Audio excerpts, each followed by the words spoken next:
আজকে 16ই ডিসেম্বর, জাতীয় বিজয় দিবস। আমার কত আনন্দ লাগতাছে। এই দিনেই আমাদের বিজয় দিবস, বুঝছো? আমরা মুক্তিযুদ্ধে স্বাধীনতা অর্জন করছিলাম, বিজয় হয়েছিলাম যুদ্ধে। কিসের বিজয় দিবস? 16ই ডিসেম্বর? আর মিয়া, আপনি ইতিহাসই জানেন না।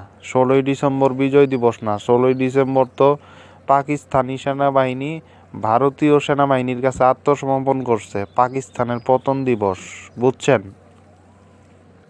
আমাদের বিজয় দিবস হচ্ছে 22শে ডিসেম্বর, বুঝছেন?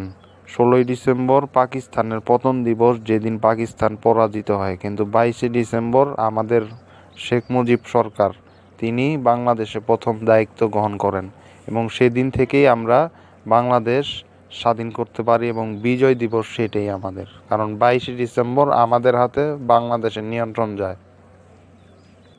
ও আচ্ছা, সঠিক ইতিহাস জানানোর জন্য ধন্যবাদ ভাই।